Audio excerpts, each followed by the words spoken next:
Bikes and Beyond. Ryan Ellis, welcome. What's up? Great to do this. Dude, good to have you over. Cheers. Cheers, man.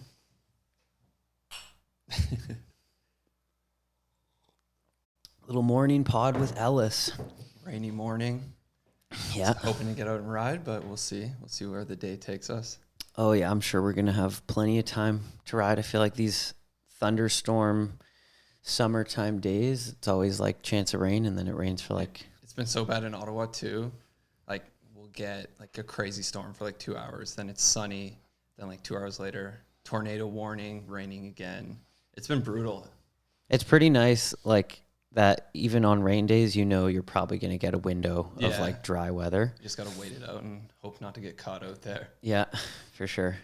And even if you do, well, it's pretty fun. Nah, and then it dries in like a couple hours anyway, so yeah, it's a waiting game. I actually love those days where you're like downtown filming, get a clip, starts raining, got to like find some shelter. Nice to relax like mid-session too. Definitely. Don't have to constantly keep going, cool you down a little bit. Ideally, it dries up and you actually get to go ride again after. Exactly, yeah. Those are fun days.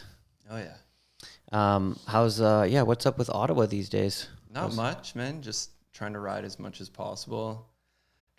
Been riding with a bunch of the guys there, and seems like they're working on videos, and everyone's motivated to go out and film, so it's nice. Sick. That's key, eh? Having a group of motivated dudes. Mm-hmm. Who would you consider to be in that like motivated group? There's Ty Harnish, super sick kid. He's been killing it lately. Yeah, big shout out to him. We've been working on a video for 2 years now, year and a half. Whoa. Yeah, we got a ton of stuff last year, and he's super motivated. He kills it. He's so good, and I feel like not a lot of people know who he is. And then Matt Como as well. He's a savage. Damn, what a squad! Like it's a good group of guys. Solid core riders, like dudes. Do those guys like if you didn't go out with them, like would they go out regardless? Like they fucking live They're for it. They're always out. Yeah, Ty seems like he's always riding. Matt's always out. I think Matt has a camera too, and I think they're always filming, working on stuff. So how many clips do you think like Tyler has for? It sucks because like he has probably clips with 4 different people. Okay. So I think last time I checked, he's got about like 50, I've got 10, 15 of him. And then like the homie Jeremy Maduni. Oh yeah. Shout out to Jeremy. He kills it and super good filmer, photographer. He's always out with us too. He's got a handful of clips. I think Vlad from Montreal has clips. Like he's got a lot of stuff everywhere. It's just putting it together now. Wow. And we still got a couple months to ride too. So are you going to edit the video? I think so. I want to. I've always been into edit video, like filming and editing. So, and I just bought a new camera too. So playing around with that thing. Yeah, I'll probably put something together for him. So you're getting deeper into the video / editing side of things? Yeah. It's an undertaking for sure. It's so complicated. I'm sure you know with the podcast, everything, there's so much technical stuff, but it's fun to learn. It's fun to mess around with, and especially in winter too. You have a stack of clips. You have something to keep you busy. For sure, and also not having to rely on like finding a filmer, someone who has like camera. Like anytime you want to go out, you have your own camera to go out with. Exactly. Hopefully, you have 1 or 2 people that can use it decently for you. Yeah, it seems like most people we ride with everyone's filming on their phone nowadays, so they kind of have some understanding of how to point it at someone. Almost like being like a videographer is like part of being a pro rider. It seems like it. You see that with like a lot of the main dudes, like Calvin, filmer rider, Daryl Taco. I just listened to his Unclicked, and he talks a lot about like trying to balance that. That's always tough too. But even Joel, like everyone, it seems like who films has some background in riding. Totally, like Christian. Yeah. Even Rich. Yeah. Rich, he was a shredder. He doesn't ride so much anymore, but it'd be nice to see him because he kills it. For sure. It's kind of cool that it goes hand in hand. And, I feel like it's almost, like if you do pick up a camera and get into video, like filming and editing, I feel like that could probably help your riding, your video parts. Like that could probably help a lot of things too. Cause then you know what it takes to film a clip, like from the other side of it, from the filmer aspect of it, and what looks good, what doesn't. Like, Yeah. I'm sure that could help a lot of things. When I find it's the same feeling like when you film something, like if I'm filming someone and the clip ends up turning out like super sick that you're stoked on, it's almost just as good as filming a clip yourself. So it's like the same feeling when it works out like that. Right.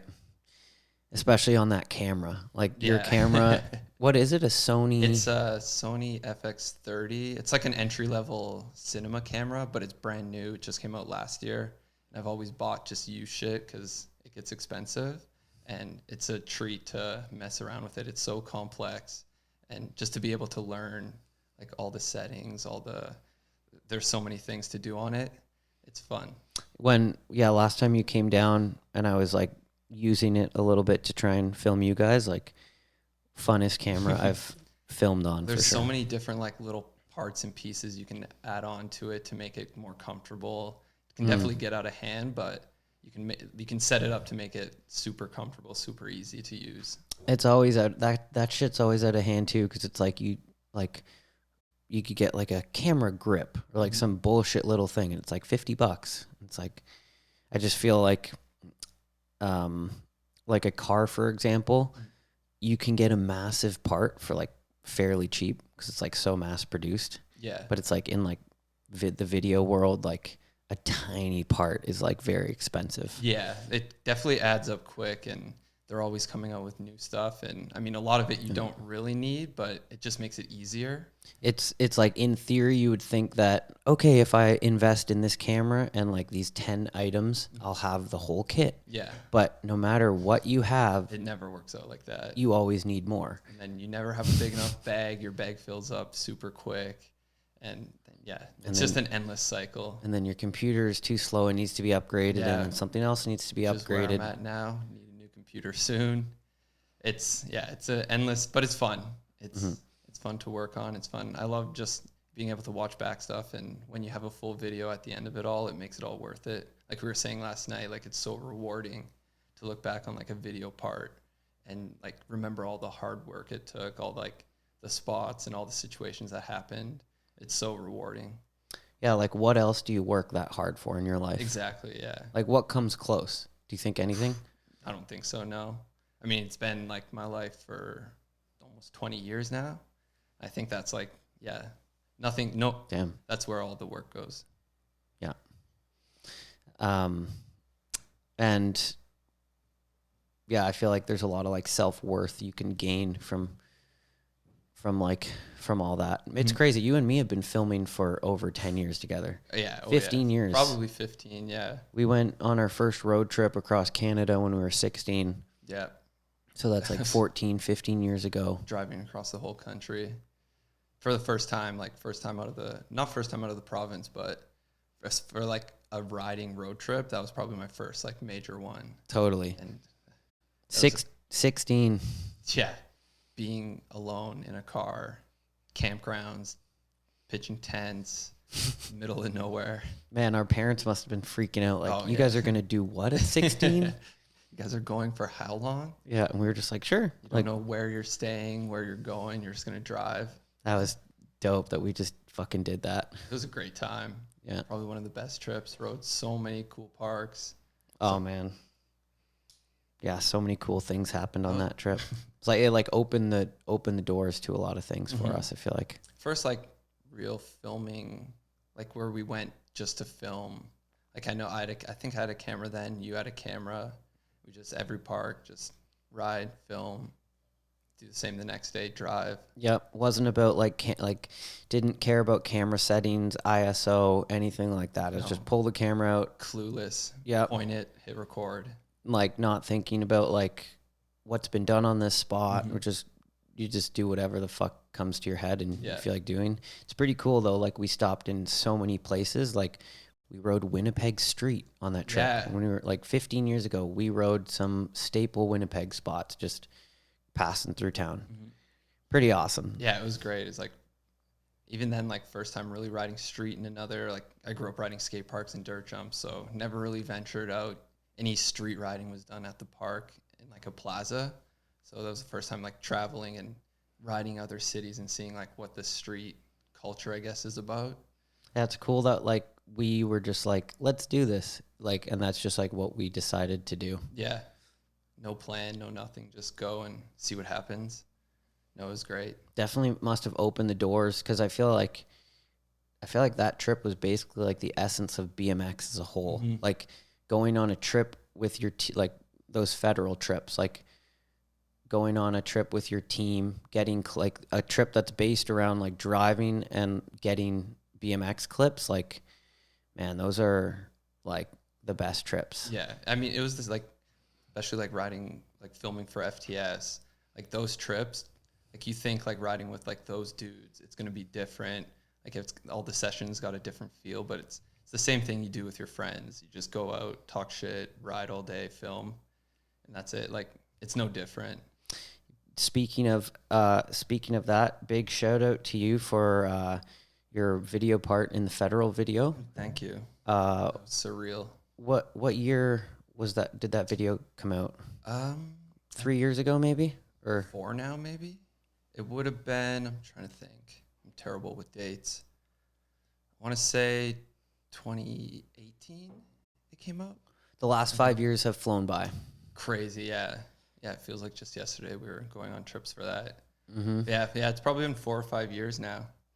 So that was the first like video part with federal. Yeah, like I've done a bunch on my own, but just like bro cam stuff, filming with friends. But that was like first time with them, with like on their trips and stuff. So how did that all work? How did federal even like? How did that come about originally? Because you've been on there for 7 or 8 years now. Yeah, probably about that. Started just through, I mean, 10 pack distro was like one of the bigger distros in Canada, and they were switching over to OGC, which is still going now, and they do tons of brands in Canada now. Jeremy Demi, shout out to him. I guess Federal had mentioned they were looking for someone, and I was riding kind of flow with 10 pack. They were hooking me up with deals, or not 10 pack, sorry, OGC. And then he's like, well, what do you think of riding for Federal? I'm like, dude, I've looked up to those dudes for so long. It'd be so sick. And then, yeah, just started working. I mean, I've always filmed videos, always trying to put videos together. So I just went out, started stacking. And it would have been maybe a year after that when I got on E-Claw. I went on a trip with them and met like Bruno and then all the E-Claw dudes. But I clicked with Bruno, and then I guess a couple years later, they started a Federal full length. And he put my name out there, and then ended up going on a trip in Philly, meeting all them there, and just kind of they brought me on as a part of the project. Before Philly, did you do like a distro federal edit? Like, what did you make videos filming with like on your own, not on a team trip? Yeah, I had probably then maybe 3 videos, like 1 a year. Usually I try to put out something every year. So the team was like, oh, like we know exactly like, who this dude and is. I had talked to, at the time, I don't know if you know Joe Tech. Not sure. He was pretty big in the BMX industry. He was Federal's TM at the time. And I think maybe 2 years before FTS, I was supposed to go on a trip to Budapest. You remember they had, they did, what was it called? They had 4 like major team videos that came out. And one was in Prague, one was in Hungary, France or Paris was one, or Lyon, and there was one more, I think Amsterdam.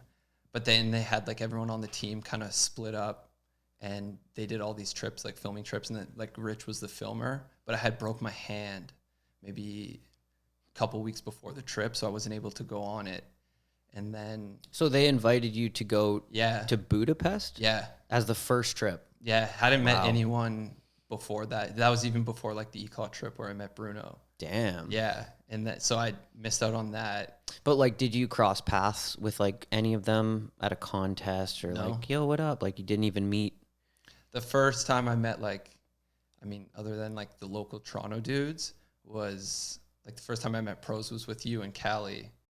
And yeah, I hadn't met anyone on the federal team at all. I'd talked to, before FTS, I talked to Issa a bit on the phone, mostly just like when I dropped one of my federal videos, he'd called me, and then a little bit later hit me up about the Philly thing. And yeah, it just started from there. So like you must have put out, well, video, but like they must have been like, yo, this guy's sick. Like we like his riding. And I think meeting like Bruno in Montreal too, like having that personal. When was that? Maybe 2017. So you guys just like just ran into each other? No, it was a Eclat trip. So OGC, the Canadian distro, brought, it was Bruno, Devin Smiley, Sean Burns, Shane Weston, Dylan, Dan Collar, Carl Arnett, who lives in Ottawa now too, and Zach Kramus.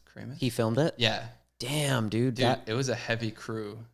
I want to watch that video because it's probably insane too. Yeah, it was a wild time. That was like my first experience like on a trip, and then yeah, I guess just meeting Bruno, and we hit it off. Oh, AK was there too, which was a treat to meet him. That's sick. Yeah. And did you get any clips on that trip, or were you kind of tagging along? Or? No, I filmed a bunch of stuff. I think like 5 or 6 clips. And then Bruno probably went back to put in the good word. He's like, yep. Yeah. Ryan's sick to hang out with. I guess so, yeah. Love being on a trip with this guy. It was crazy going to Philly and going from the airport, opening the door, and like met Issa at the door, and then walk in. Dan Lacey's in there. Like met Stevie and then Bruno, and like looked up to those guys for so long. It's so weird just walking to a house and like be like homies with them. That's kind of a trip to think that Stevie was like one of the main federal guys at that time too, because it seems like so long ago. It does. He's not on federal anymore, right? No, he hasn't been for a while. I'm not too sure what he's up to. I think he rides for Stranger now. Still got sponsors and a huge fan base, but man, it's cool to hear about, because like for me being on Haro, like I feel like the San Diego, California pro riders like Dennis and Chad, like that's kind of who I ended up just kind of linking with in like my time as a pro. Like just the fact that like it worked out for you to link up with like federal and like these European. That's the crazy thing, like a European company, like you would think like you would be on like some local brand, but like to have someone like overseas, like it's still so trippy to think like, yeah, they see your stuff, they see your riding, like they're stoked on you. It's such like a surreal experience. I mean, you think about like everyone wants to be sponsored, I think, but like to actually have that happen and go on trips, like dream come true for sure. And absolutely earned. Like I feel like before you get those sponsors, like you're just riding constantly, obsessed with it, and putting out video after video, sponsor or not. So it's like I love the idea of like you're just proving yourself through just like doing what you're doing for your own personal. It was fun. Like I always love, and like same with you too. We were talking earlier, like you always had a camera and a computer. Like editing is fun, like filming clips with your friends is fun. And then it just, if you have that progressive mind, like you just want to keep going and make something better and better. And I guess organically someone will take notice. Yeah, it's cool to think that like our work paid off. Like someone did see it and was like, yo, like let's put this guy on. And I think like if you're constantly looking for that, it's a tough mindset, because you're going to get so bummed when you don't have that validation, I guess, all the time. But like it seemed to happen organically, and it makes it so much more worth it. And I'm sure if you were focused on when's this going to happen, why isn't this happening, it would have felt maybe like it wasn't organic, like it was never happening. It was like forced almost. But like you just were doing you, didn't force it, enjoyed yourself, and it just fucking happened. Yeah. That's how it should happen, right? It should, yeah. No, it was cool. But I've always felt like the Euros are more like Canadians. Like there's Americans, Canadians, Europeans, Australians. I've always kind of felt like it's easier to communicate and become friends with like Australians or Europeans that like you Americans are a little bit harder to It's a little different. warm up to. And I think they're just like very confident people, and they have a little more of a particular way to communicate where, I don't know, there's something about Europeans that just feels like you're with Canadians. Yeah, and I mean, other than the language barrier, like, yeah, like we like you hit it off. Like I feel like they have the same like culture in a sense, and like the landscape is kind of similar. I don't. Yeah, I've always felt like the Europeans kind of click easier. Like you said, Americans are confident. It seems like they're like more in their little clique. They're harder to kind of get in with that group. But I feel like the European scenes, everyone's so much more friendly. Yeah, it definitely felt easier to like feel comfortable around those dudes. Yeah, it almost seems like the US is like the center of the world and everything else is kind of just on the outside looking in. Yeah. And like, I feel like you could look at the Europe scene and be like, oh yeah, no, they got it going on. They got energy drink sponsors, bike sponsors, like Dude, even some of the jams they're doing, like I went to on one of the FTS trips. We stayed a couple days later and went to Liverpool for I think it was Dub's 10-year anniversary, and dude, that was like one of the craziest jams I've ever ridden in. There were so many people. Like they have so much support for like their little local brands. I mean, Dub's pretty big, but yeah, it was so cool. like huge amount of people that are like, fuck yeah, let's do this jam. Yeah, Like yeah, it they means the live world. for the jam. Are you coming to Prime Minister of the Streets this year? I missed the last two, but I'm gonna make it to this one. That should be fun. It looks sick. Such Canadians' best street jam. Yeah, I'm excited. So what trips did you guys do for that federal video? Was there multiple? Yeah, so the ones I went on, we did Philly, Madrid, Spain, London, England, and then they came here, Toronto and Montreal. Damn. And then they did a bunch of other trips, but those were the ones I was on. So basically, you got 4 trips out of that one video. Yeah. Like free flights, like free accommodation. Yeah, like, they hooked it up. dude, that is such a cool experience. It was wild, yeah. Or it sounds like it would have been a really fucking dope It was experience. hectic. I mean, being a part of that like major video project like that, like obviously times get hectic, but no, it was a great experience. Man, like I think about the fact that you can look back on it too and be like, we did it. Like I was a part of the company when we made a full length video. Like, And like in a time where no one's really doing that, and it seems like web videos and Instagram's taking over, for a company to put like that much time and effort into like a full length project, it just For shows sure. a lot about the company, and like they actually value BMX. true. They actually want to put, I mean, even if they don't make it back, they're willing to put it out for the community. And it was cool to be part of like a legit premiere. I got to go to the premiere in London at the House of Vans, and it was such a wild scene. Damn. That's so sick. So was that like a 5th trip technically? Yeah, that was just it was crazy. It was like a weekend trip just to go to Wow. the premiere. Yeah. Just got shit faced and Yeah, it was a good time. you rode some bikes or no? No, not on that trip. It was literally like I think I flew in on the Thursday and left like the Monday morning. Damn. Yeah. Direct flight or Probably not. No. heavy? Yeah. But back then, like, It didn't matter. yeah, it's not Yeah. like, oh, airplanes suck. It's just No. like, oh my Fuck, God. can't wait to get there. Yeah, Yeah. that's cool. I think it's really cool because I look at like Haro, as I've been on Haro for 8, coming on 9 years now, and we've never done a full length video. We've had That's crazy. such a good team for this whole time, like the perfect squad to make a full length video, And and it just hasn't happened. You guys were all in the same area for the most part too. At Like you, one Chad, point. Dennis, were all in San Diego. I guess Christian too. Dude, that would have been the time to do it. Like if we would have done it at that time, like that would have been perfect. And it's just like, I guess it's a lot of money to make a full length video, I can imagine. Yeah. but like Cult's done, how many full length Yeah. videos has Cult made in the last 8 years? Like Yeah, I think like 4. But none of recent, which kind of sucks.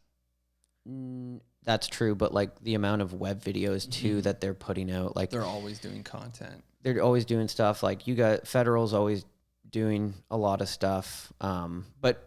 But I guess my point is just like the full length video. Like I feel like Haro, if they would commit to putting a budget into making a full length video, They could have something insane. they could have something insane. And I just feel like for everyone who's a part of the company to have that as part of our legacy, to look back and be like, hell yeah, like we made a full length video. Yeah. I feel like that would be really good for all of us.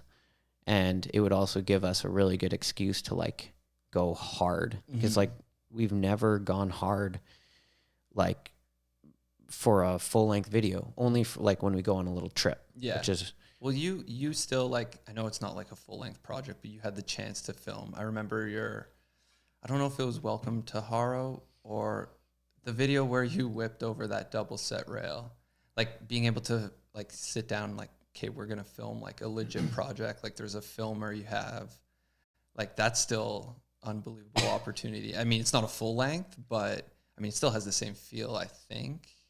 at that time, I definitely treated web videos as like video parts. It was just like living in San Diego, became like great friends with like Christian and all the guys, and then just pretty much every day was just like, sweet, let's go film. Yeah. Like, let's go out. And Having that motivation. I know we talked about it yesterday when we were watching the monster video, like having a filmer where you know like their end is covered, like they know what they're doing, all your trust is in them, all you have to worry about is the trick or the clip. Like it makes it so much easier, you can focus so much better. And at that time, Christian was a full-time filmer. He had quite a bit of free time, so like the timing was perfect. Like when we were going out for the videos we made together for Haro in 2016, like we both were like fully committed at that time. Oh, that's nice to have, like when both people are motivated and you both have the time. It's not like, oh, we'll go out next week, or oh, in 3 days I can go out. It's like, okay, I want to do this. Perfect, let's go. Yeah. I feel like there's an impact difference to like Freak. We just watched Freak. Like how many trips was that? Maybe like 3 or 4 or 2 or 3. Probably, maybe. yeah, 3 or 4. Like to do those trips and then to put all that into like one like meaningful 25-minute video. I think that's a cool way to go about it, as opposed to like 3 trips with 3 different trip videos. Yeah, yeah. It's obviously, maybe you would get more marketing from that, but in BMX, like that's like such a core move to make like a longer video part, something that is more meaningful to the riders in it and the videographer. And I feel like in BMX, like that's what pays off. Big time, yeah. As far as like, I find like a team aspect too, like it's not just like one rider, one video, they get kind of like all the credit, but it's like, it's a group thing. Like everyone puts in work for the video. It's not just one person. And I feel like as a team, like it would bring you guys together. Like you're supporting other people for your one main project. Yeah, totally. And I feel like people watching, like BSD was a good example at one point of capturing the essence of the crew. Yeah. Like when they, I don't know, maybe 5+ years ago, like when BSD was like the squad, like they would put out a trip video and like Chris Kyle, Reed Stark, the whole squad, like they would, like someone would land something and they'd all fucking like cheer. Crazy and celebrations. Yeah. And like, I feel like kids like were really into like the whole, like that vibe of like the crew vibe. Well, that's what, like growing up, that's what we did. Go meet at a skate park or go to a spot and just ride out from there. And yeah, you're always with a big group. Everyone's hyped on what everyone's doing. Like it makes it such a more enjoyable experience when you have like all your friends. The fact that like the more organic it is for like the people in the video or like making the video, like the more the people watching it appreciate it, and the like, you know, the more attention it will get. Like BMX is that like real, is that like the more real you keep it with a video, like the more real. I think the more people can relate to it, because I mean, realistically, we're doing the same thing. We're going like, no matter if it's for Monster or if it's with your friends to throw up on YouTube, Like you're still going out with a crew and a film or someone to film, and you're still doing the same thing. So like people can relate to that when they see like a full length project like that, where it's like a team environment. The core riders still appreciate that more than anything. Mm-hmm. But I think what has like thrown it off is that there's like YouTubers who just like put up a video playing a game of bike, and they get more viewers than someone who like puts all that time into like a core video. Yeah. But like to the core audience, obviously that video means a lot more to them than like the game of bike video, even though it has more views. It's just like the YouTube audience makes it like, it's weird because BMX has different audiences. Yeah, yeah. And it just so happens there's actually a bigger audience of people who don't know what's going on. Who just want to watch someone talk in front of a camera about what they're doing, as opposed to like a 3 or 4 minute like web video of just riding. Mm-hmm. Yeah. It's the Instagram and YouTube world nowadays. Yeah. Got to ride the wave. Yeah. But at the same time, got to keep it core. It's cool to still see like companies still doing like projects, like full length projects like that. Like it seems like it's dying off, but every once in a while you get like a project like this, or you get like a Fiend video where it's like a 15-minute video where there's like a couple dudes in it. They all have parts. Mm-hmm. Like it's cool that it's still like you said, the core dudes. And I feel like our generation of riders, I don't think that'll ever stop. Like it's ingrained to us. Like we just want to film video parts. And it's cool too, because as we step more into the industry side of the sport, we're going to take those, like we're going to take that with us. Mm-hmm. And when we're like the team managers of companies and like in the industry side of these of BMX, like we're going to, us and the other people who take pride in full length videos, like they're going to take that to those positions and push it to like the younger generation. Yeah. As like, this is what you're supposed to do.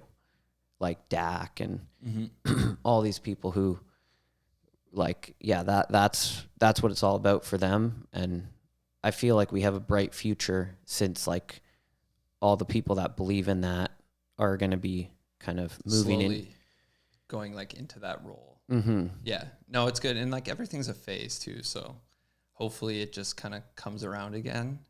I mean, I would love to see it. I mean, there's no better thing than grabbing like a brand new video, throwing it on and just sitting and enjoying it, and like knowing the vibes and everything. It's so much better, so much more satisfying watching that than sitting on your phone scrolling through Insta clips. Definitely. Yeah. Slower gratification. Yeah. For sure. But bigger, more gratifying more in the reward. end of it. Yeah. If you actually wait it out and invest in it. More personal reward than like monetary reward, I guess. Definitely. Seeing the likes go up is, I guess it's good for some people. At the end of the day, like it doesn't really matter how many views a video gets. If it's like real street riding, people like the dudes are going to know what's up. Exactly, and like push it. What I like about this podcast is like, this is my kind of like, this is my opportunity to try and tap into the YouTube thing, but keep it not like just some corny shit. Like we're sitting here talking about like core BMX. Yeah. Like being, if I could like take real BMX and like incorporate it into my YouTube channel, like that's what I would like to do. Not like not sell out, but like, like start doing how-to videos, how to bar spin. Just go to like the popular route. Yeah. And like this way you still get to do exactly what you want to do. Kind of like BMX too. Like you ride the way you ride. You don't have to do what everyone else is doing. Kind of go your own route. And you can do that with this too. It's crazy. You can go any direction you want with YouTube, where like as a pro rider, like you have to go like a certain direction, which makes total sense. Yeah, like, yeah. But like with YouTube, you could just do whatever the fuck you want. Opportunities are endless. And if you just keep on going, like you might build a subscriber base and just be able to do that. Yeah. All it takes is one thing to pop off. And as long as you're just constantly doing content, then eventually I think someone's going to see it and it's going to explode. Mm-hmm. Yeah, man. So what's new with you? What is new with me? I don't know. Trying to leave this province. Yes. Is that is that where we're going now? I don't know. We can go anywhere. Well, trying to move to the West Coast, but in Canada. But I kind of want to I want to go deeper into this federal stuff because like I feel like sort of like not to stray away from your question. Yeah, no, it's all good. But like I always talk about my dumb shit on this and it's like, but like the federal thing and you as Ryan Ellis, like I feel like as Canadian riders, like have you ever done a podcast or an interview? Nothing, no. So this might be like for a lot of people like the first time they've heard you like in a Probably. conversation. And I'm not very outspoken. I'm pretty quiet, so I feel like you are kind of quiet, but not like when I feel like you're just well-mannered and maybe not like obnoxious, but fair. like if you're anytime we're like partying, like it's never like you're all that quiet. Like I feel like you're always like getting with involved. with the right people, like I mean, anytime we're on trips, we're constantly talking shit and just laughing for hours. But yeah, I guess with the right core group of friends, but like to the outside, like I don't like talking, like I don't like being the center of attention. But I guess that's just me. But if like whenever I'm sure anyone who's met you, like you can hold a conversation. Like you don't like to be obnoxious, but you're also like someone who can hold his own and yeah. Thank you. I'm trying my best. Well, your efforts succeed. Are you still on a clat? No. I left 2 years ago, year and a half ago. You left it. Yeah. I just wanted to focus on like federal's done so much for me and like getting older, not riding as much. I just wanted to put all of it towards federal. And they make like every part too, pretty much. They're fully set up. And their shit's really solid. No problems ever. Nice. I mean, not just saying that, but yeah, like I trust their stuff. Sick. Are they like big on signature products and like trying to listen to riders and like? It seems like it. I mean, they're always kind of like trying to do like they're trying to cater to their riders, obviously. So everyone like anyone who has the signature parts, like it's exactly what they want. They're not just trying to put something out because people are going to buy it. Mm-hmm. So that's always cool to see. I feel like with parts and accessories too, like that's the only way to make a sale is like asking the riders what they want to ride or what they like. And like, it's literally a matter of like, if it's a peg, if you're making 4.5 pegs, like good luck selling it. Yeah. But as soon as you add 0.25 of an inch and you're selling a 4.75 inch peg, they're crazy. You might sell hundreds. Like that's how BMX seems to work, is like those little tiny technical things that help people do tricks. And it seems like the easier it appears to make things, that's what sells the most. It's like the whole scooter mentality. All these kids want to ride scooters because it's easy. So like maybe an extra quarter of an inch on a peg helps you lock into grinds better. I don't know. I ride 4.5, so. I mean, for crooks. Oh, I can imagine. I think it makes a difference because I had 4.75 inch cult pegs for a bit, and I got super into crooks during that time. Yeah. Because they just felt good. Do you find, one thing that scares me is, I mean, been riding 4.5 for the longest time. It's like hopping onto rails, having that extra quarter of an inch would scare me for getting close to the rail and like maybe clipping on the way up. Honestly, it's been years, so I don't remember. I don't think that. It's probably just a mental thing. I think, yeah, like I don't think it makes that much of a difference, but I did notice when I went back to 4.5s, like I slipped off a crook. Oh, really? Right away. And I was like, wow. Whoa. So like maybe they're worth trying. Well, I mean, especially for you, like you do fat crooks. Not Alex Donachie level, but oh, that Lindsay rail. It's waiting for you. Imagine. No, it does make a difference though. Yeah, just little things like that. It seems like anything to make it a little bit easier, like with the short back ends. It seems like everyone is just trying to go shorter and shorter. But I don't know if it's, I mean, I'm a bit taller, and I tried like, I think 12.5 was the shortest I went. Oh my God. It was pretty uncomfortable for me.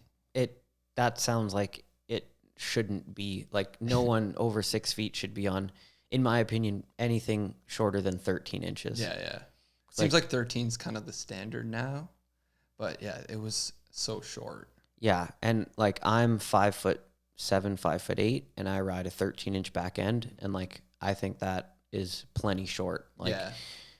And like, yeah, if you're a bigger guy riding anything shorter than that, like, that just doesn't seem like it would make sense. It just wasn't comfy. Like, it felt like any time you have to like do a bigger hop or like hopping onto rails, the bunny hop is different. You're gonna like every fly time. off the back end. Yeah. It was a struggle. But I mean, to each their own, really, too. I mean, I'm sure there's some tall dude that loves a quick spinning back end like that. Right. But then, like, I like doing bigger rails and stuff, so I like something a little longer for a little more stability in the air. Okay. Interesting. But then you also do hard tricks out of grinds. Yeah, that stuff definitely, like, you can feel it's not as snappy the longer it is, but I guess you're not like super into like hard fives or like no, or just fives in general. You do hard threes, like Peg's hard threes, Yeah. right? But not like obsessed like some of the kids coming No, up and who's like everything is all about that Peg's hard three. Yeah. And I think that trick alone is probably a big reason why 12.5-inch back ends are a thing. So you can whip it around out of a ledge that's barely off the ground. Totally. And do a fucking beautiful hard three. And that's sick. Like, if that helps with that, that's Yeah. awesome. Yeah. But if you're 6'1" like you, I guess it just doesn't. It just feels, to me, it felt a little uncomfortable. So how long is your back end now? 13.6. Oh, okay. It's long. Like, I mean, growing up, we always rode 13.75. I think that was the standard. Mm-hmm. So, I mean, it took a little to get used to, but I like it a lot. It just feels comfortable. I will say, like, fakie manis with the longer back end, it feels like you're in more of a spot. Yeah. And I feel like there's a lot more room to like play around with.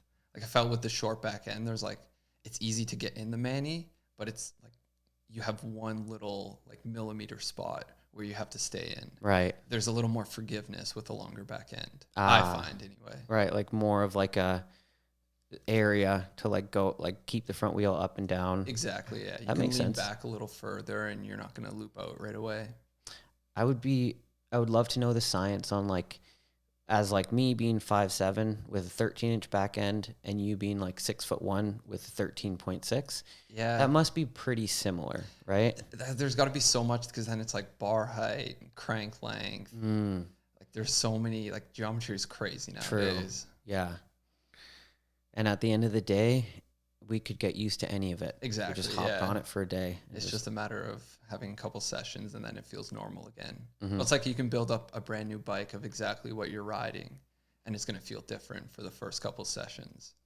Nothing better than being able to get new bikes the same geometry as your old bike. Yeah. Like, that was one thing for many years when I started riding for Haro. I was kind of just experimenting with different frames. So I was kind of like, every time I would get a new frame, I would get like a different geometry.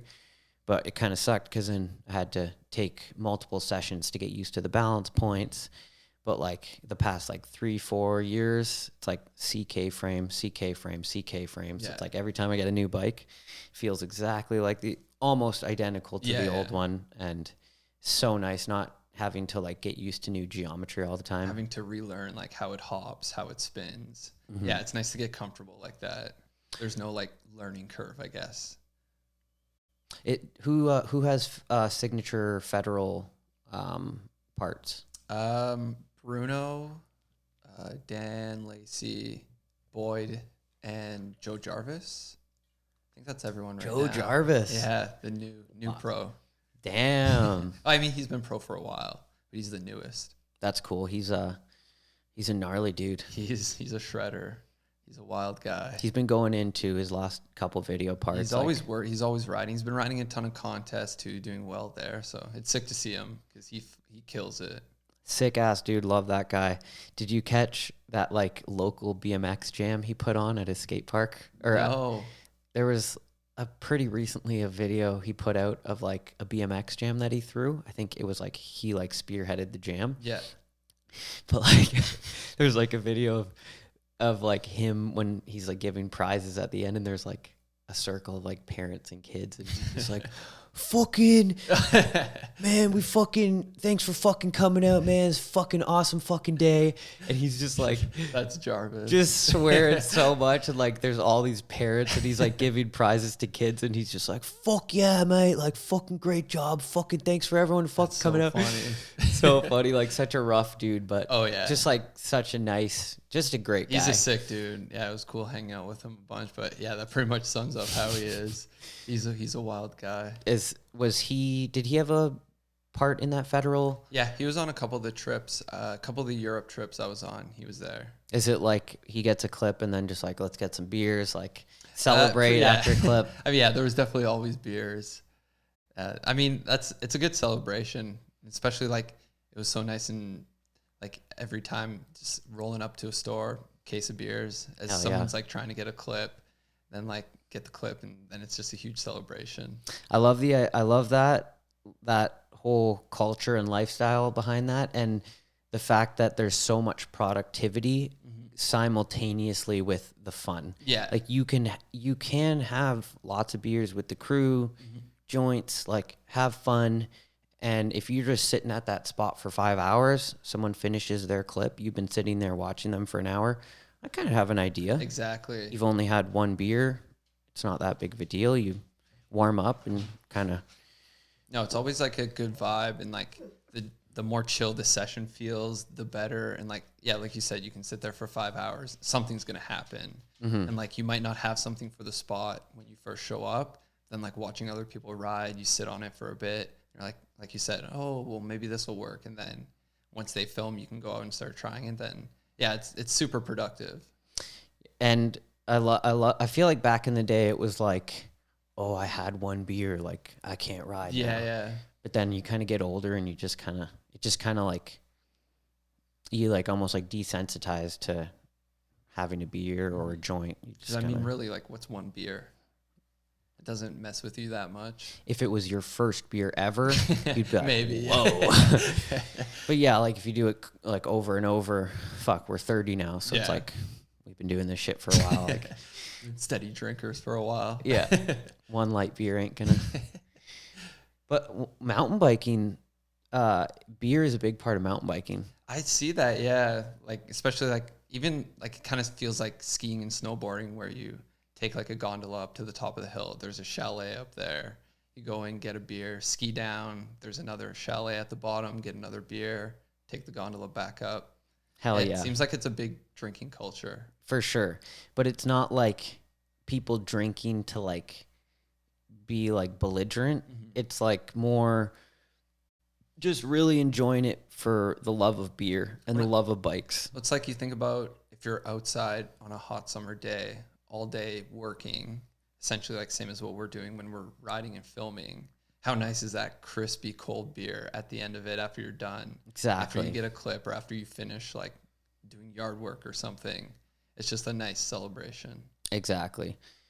And I feel like maybe there's a stage where, yeah, like when you're younger, like when we were on our trip when we were 16, we were drinking beers, right? Oh, yeah. But like probably not until the nighttime. Well, I think, were we 18? Oh, were we 18? Because Okay. I remember driving through the provinces. It's weird because the drinking age in Ontario is 19, but you go to Winnipeg, I believe, and it's 18.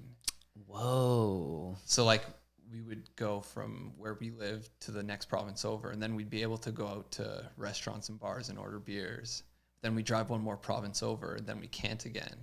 Right. I think Alberta might be 18. Okay. I know there's a couple that are 18. I'm not too sure exactly which ones. Mm-hmm. But yeah, that was kind of cool. Super cool. But yeah, I guess, yeah, fuck, we've been at this shit for a while. It's crazy to think how long, like, once you hit like a certain amount of years, you just stop counting. Mm-hmm. But we're still out here, and we still love doing It it. still feels the same. It does. Yeah, it really does. It feels maybe better than ever. Mhm. Like on some days, like I feel like a trip now means maybe more means more to me than it ever did. Like Oh yeah. I think there was a time where I like couldn't wait to go on the trip to like prove myself as a rider. Mhm. Obviously to have fun too and hang out with people, but now it's just like like you just appreciate it so much. You really realize like how special it is Yeah. to have it, and you cherish it more than ever maybe. For sure, yeah. I find like you learn how like a trip's supposed to be. Like you said, you would go kill yourself, but like you could end up getting burnt out in a day or two rather than like kind of picking and choosing what you want to do. Like the more you learn like being on a trip, you can kind of like not settle, but if like you find a rail and you're like, okay, I'll do this trick down the rail just to do it, then you could get hurt or something and then roll up on a spot that's like, oh, this is the sickest spot ever. But if you just kind of got broke off doing something you just did to do, you kind of like learn that like you can pass up some spots because there's going to be something sicker. Right, like If that makes sense. the strategy, Yeah, exactly. There's more of a strategy to it. knowing what to film, knowing oh man, it's huge. There's a huge science to that. And like It's tough, like being on a trip for 10 days and riding hard. Like you're trying to get bangers every day. Like it's hard work. You wake up every day sore and you just Oh, have yeah. to push it no matter what because you're on, like, you don't know when you're going to go back. You don't know if you're ever going to go back to this one place. hmm So it's a lot of mental toughness to make your body do things it doesn't want to do. so true. And like day 5 of a trip, you know, it's like you wake up out like you shouldn't ride that day, but Yeah. you wake up and like someone else might be filming a clip, and in that hour or two it takes them to get it, you're sitting there stretching, warming up, like trying to and then you get an idea. It's like as soon as you get an idea, like on a day 5 of a trip, it's like, okay, like I'm coming up next, and you kind of like you're like, all right, I gotta get myself into this, and it's like you learn how to kind of like force yourself. It's a mindset, really, I find. Like you got to be able to just flip the switch and be like, okay, I have to get this done. Exactly. Doesn't matter how my body feels. I can still ride. I can make it work, and you just gotta lock in, I guess. Totally. And like you said, day 5 of a trip, you're sore. But then if you roll up on like, say you have like a dream trick you've always wanted to do, and then you roll up on this spot that's like perfect, you might not ever get a spot like that. So you're like, okay, I have to push myself for this. Yeah, it's like it's so easy to be like, I'm kind of sore. Like I'll just come back to this, and then it's like years go by and you never go back, and it's like And then it's gone or it gets taken out, or I mean, someone else does it. I think that's like one of the things that you can't see with video parts, like Freak. Mhm. Like you couldn't see how those guys were on that trip, but I guarantee if you were on that trip, they didn't fucking pass up shit. Like Yeah. when they came up on something, they're like they just absolutely like manifested the most they could out of that spot. Like they made the most of everything. Yeah. And like You can kind of tell too, because it seems like not that the spots are repeating, but like you see one like super good spot, and then almost everyone has a clip on it. right. Like those sessions are probably so insane to be in. Totally. And like that's what I love too about that's the only problem with like when you're filming a video part for like 4 or 5 years is like but after a couple years you're going on a trip and like you're passing up so many things because you get pickier and pickier Yeah. and pickier. But like if you can stay in a place where you're not being picky and like every trip you're just making the most of everything, that's like there's something beautiful about that. It's Yeah. almost like that prop style of riding, and just not like overthinking, just doing it because I think I've heard Chad say it before, like not thinking like, oh, I already have one of these filmed, I'm not going to film it. It's just like I want to do that, Yeah. even if I have one filmed. It's just like reps Do it for fun. almost. Like it's not wasted if you do stuff like that, because like you're still just doing it to do it. Like yeah, it's like doing reps at the gym. Mhm. You just the more you do it, the better you're going to be at it. So if you want to do it, just go for it. For sure.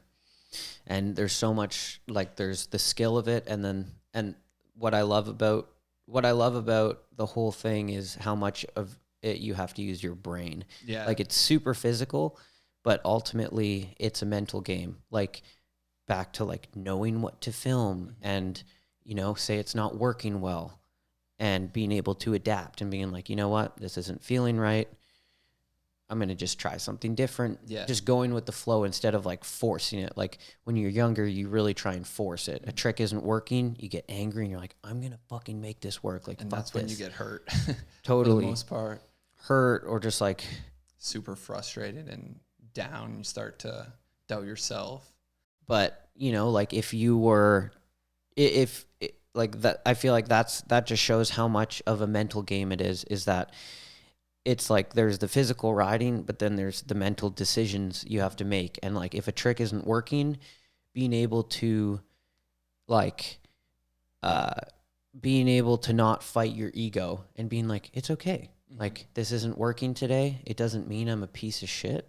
It just isn't right. So let me just try something different instead of like your ego is like, no. Like you're going to win this battle. Such a battle sometimes to walk away from something. I'm sure you probably know that too. Like oh yeah. Being like, especially when you're hours deep in something, you're like, I just need to do it. But then like there comes a point where like, it's not working. You're just going to end up hurting yourself. Totally. And that's where like the top riders, they know when to call it. Yeah. They know like how to go about like how to carry themselves in those situations. Like I feel like one thing you've always been good at is like keeping your cool. I don't like I've seen you get mad, but not really that mad. Yeah. Like of all the years, all the clips we've ever filmed together, like I don't think I've ever seen you like throw your bike or like yell. I want to a lot. Scream. But like the fact that you can keep your poise, like to me, that goes back to just like your mental strength. Like I mean, when I was younger, I used to be like that, like throw my bike, not worry about it, just get pissed and start screaming. But I mean, you realize it doesn't change anything. Like it doesn't help you by throwing your bike or losing your mind. The fact that you figured that out though, and like leveled up and got to a level where you can hang out with Bruno and Dan Lacey and carry yourself in a way that like they get down with and they're like, yep, like this guy, he's calculated, he knows how to carry himself. Like, it's pretty cool. Yeah, well, thank you. Appreciate that. You're welcome. Try to stay level-headed, but I mean, there's some times where it just seems like losing your mind would help so much.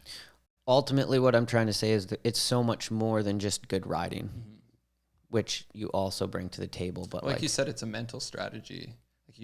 Like as soon as you start to like lose focus, it's never going to work out. Like, I mean, some of the stuff we're doing nowadays, like it's so technical, like you have to be paying attention all the time. Like it's basically like street riding in general too. Like there's so much more than just the trick. Like there's people around, there's cars, there's always something. Totally. It's like trying to stay focused. Like I always had a hard time getting mad and frustrated when like you just need to be focused. Right. Like doing that never really helped. It like takes your focus away from trying to focus on the trick. And I find it's draining too, because then you just start beating yourself up and you're like, oh, you can't do it.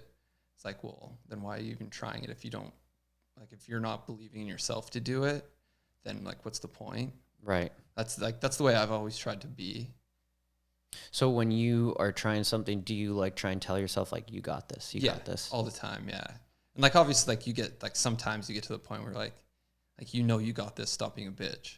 Right. But like if you're just constantly doing that, then you're like, oh, well, maybe I'm a bitch, maybe I can't do it. Right. But you just gotta like, as long as you're just like, I know like I got this one, like you're gonna do it.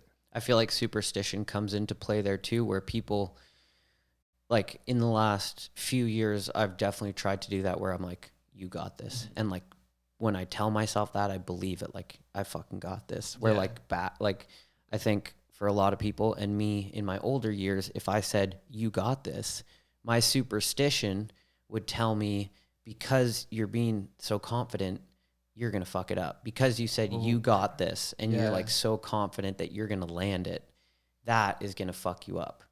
Weird. I never thought of it like that. That's a shitty superstition that it doesn't even make sense mathematically because it's like, I feel like what makes sense is like positive energy.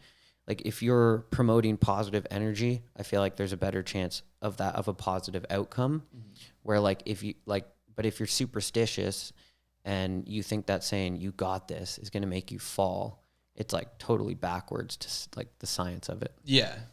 No, I totally agree. And like, I always remember like the whole, I mean, this doesn't really have anything to do with it, but I think it was Devin Smiley. He was talking about wearing a helmet and stuff. And like people asking him like why he doesn't. I think it was him. He's like, well, I'm not going into something thinking I'm going to fall. And like that kind of stuck with me, like in not even just to do with like wearing a helmet or whatnot, like just why, like you shouldn't be going into something being like, oh, I might fall, because no matter what, that's in the back of your head. But if you're like, I'm doing this, I'm getting to the bottom of the rail or jumping this gap, like I'm rolling away. I feel like that's such like a better headspace to be in. For sure. I definitely, I actually think about that all the time too, that he said that. And it's so true. It's like, because it's like, if you're learning tail whips and you don't put shin pads on, you're going to try harder to not shin yourself than if you put shin pads on and try and learn tail whips. You shin yourself, you're just like, oh, fuck, didn't hurt. Feel it, yeah. But I'm not saying it's not, like, it is smart to wear pads still. Yeah, and yeah, like to each their own. But yeah, like that is a very interesting perspective, like where it's like you're not planning on falling in like riding street, where like dirt jumpers and stuff, like I think they're more prepared to fall because they're just like fucking sending wild tricks. Oh yeah, yeah, they're going so much faster and bigger. But yeah, I don't know, like the whole pads thing, like it's almost like a safety net in a sense. But right. I find like we're doing such like big stuff, like we need to just worry about the trick itself and not worry about anything else. Right. It's cool to think how like the way that you prove yourself to like other pros or industry people who know what's up. It's funny to think like if you just went up to them and said, "Hey, I'm Ryan. I can do all these tricks." Like they'd be like, "Cool, get fucked." Yeah. Right. Yeah. But it's like, if you go about it in a way where it's like, "Hey man, I'm Ryan. Like, great to meet you." You hang out with them. You don't try and like force your riding in their face. And they're like, "Yo, he was a super cool guy." And he didn't even talk about himself. And then they go home and they watch one of your videos and they're like, "Oh shit, that's that guy." And he rips. Yeah. And he was not like trying to like prove himself to us at all. Just like for kids. I wanted to break this down. Well, that's what like I realized, like everyone, like sure, if you can do all the tricks and everything, like that's super good, and like you'll have a sick progressive video. But like if like being part of a team, like you need to click with all the guys. Like you're spending weeks with these guys in a house or in a van, like 24/7 with people. Like you got to be able to hang and like be cool to be around, I guess. Totally. And also not like compete with them. Like if you're all getting clips and one guy's like trying to get more clips and trying to one up everyone else instead of just like trying to do their best, and when someone else is filming, they're helping with their process. Like it's more like about that than it's like a vibes thing. Like you want to feel comfortable with the people you're around all the time. Yeah. Like the riding comes more naturally, I find, when like you're in a more comfortable setting. But if it's tense, if it's uneasy, or like if someone's throwing the vibe off, like some people just like, "Oh, I don't want to deal with this. I'm not going to ride." Right. People don't care how good you are if your vibe isn't like pure. Exactly. Like realistically on a trip, like you're riding all day, but then like you're still hanging at night. Like you got to be someone who like you can hang. That's what's so cool about it is the fact that it's such a rounded thing. And like Garrett Reynolds, for example, he like if you were out filming with him, he's going to help you with your clip. He'll probably let everyone go first. And just because he's doing the hardest trick, it's not like everyone's like everything's based around him because he's doing the hardest riding. It's like he wants to see his friends do good before him and help them with their process. And ultimately it really just comes down to like how you are as a person. Like the whole thing, just all of it comes back to like who you are as a person. And kids need to remember that like that is the key thing. And like if you meet, you know, a bunch of pros that you want to get sponsored by the team that they ride for, and you want to get yourself out there and you want to hang out with them, just remember, like, the best way to make an impression, go up to them, shake their hand. I'm blah, blah, blah. Nice to meet you. Don't talk about your fucking riding. Yeah. Just hang out, you know. Just enjoy, like, just enjoy hanging out with them. Don't try to shove your stuff down their face. Like, if they're cool with you, like, they'll take notice in your riding. And you know what? It might even not happen. You might meet Exactly. them. You might cross paths and they don't see your videos. You don't really make friends, but just stay consistent. Don't be desperate.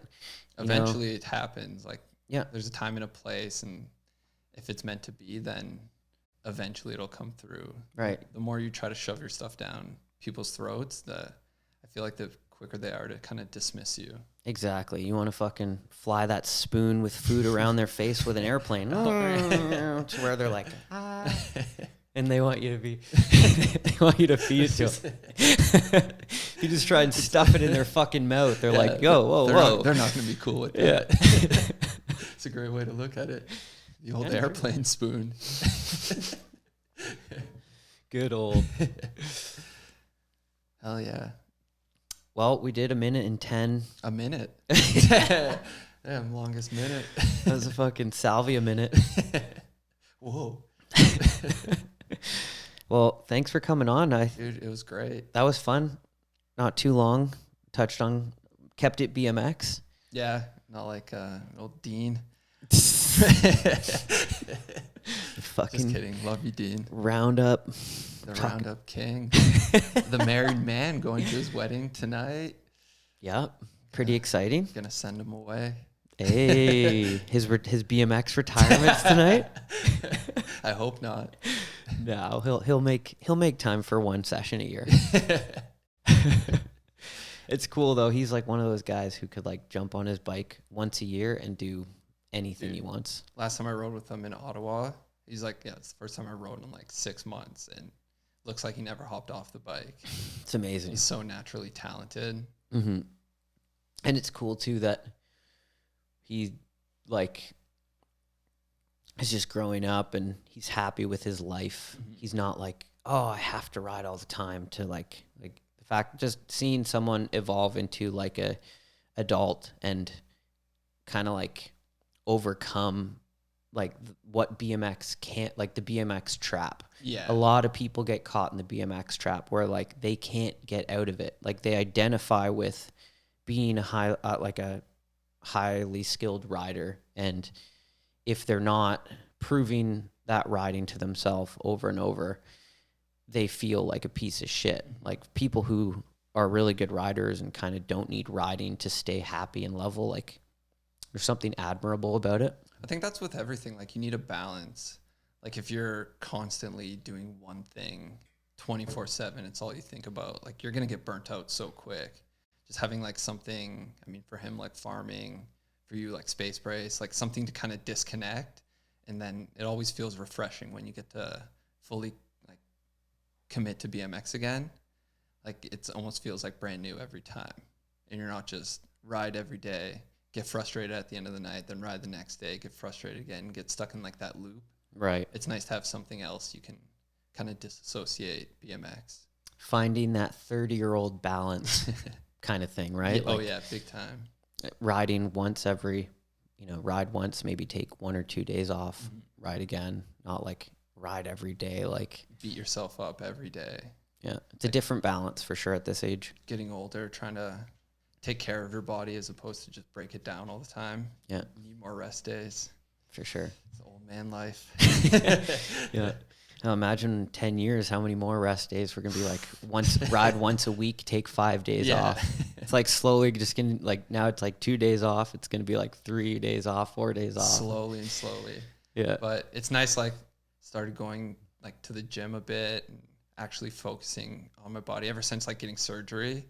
It's like, okay, I need to take time and make sure my body's right so I don't have to go through all this pain again. How often are you going to the gym these days? These days, not so much. It's tough with like working and then riding. Like anytime it's nice, I'm going to go ride over, go to the gym. But, like, try to get get to the gym 3 times a week. Nice. And then if not, just doing like physio stuff or like mobility stuff. Makes a massive difference, Dude, man. it's huge. And shout out to Sean Stokwa.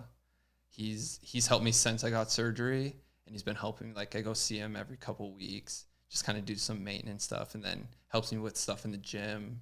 Is he like a physiotherapist or something? Yeah. Okay. And he actually like, it's rare to have like a physio take the time and understand like what we do and kind of gear like the rehab to like BMX puts a lot of stress on the body. It's like he gets what we have to do and like to take the impacts we do. He gears like the physio stuff and the workout stuff towards riding. Right. And it's hard to find someone who actually like doesn't just want to, we'll get you to be able to walk down the street again and that's it. Right. Like he was wants to strengthen everything to make sure it doesn't happen again. And really like find the root of all the problems and get to the root of it.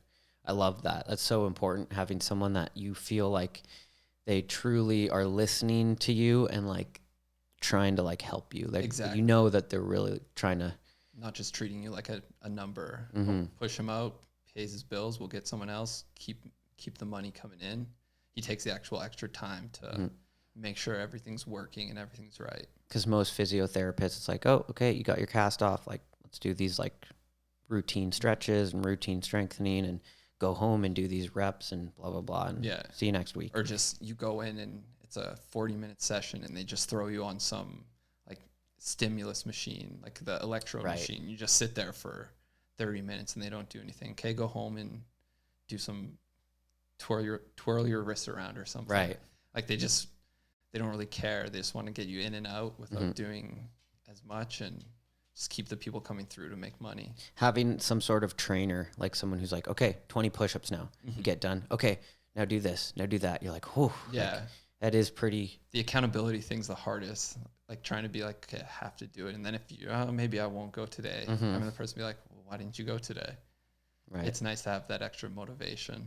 Yeah, I've been feeling a lot weaker like lately. Like I'm noticing that like my muscle mass is like way less. Like just because of how much time I spend sitting in a chair and like working at a desk, like my like I'm way less muscular, way less strong than I used to be. When just riding, not as much too. Like I feel like that was such a source of like physical exercise for us. For sure. And then not doing it every day. Exactly.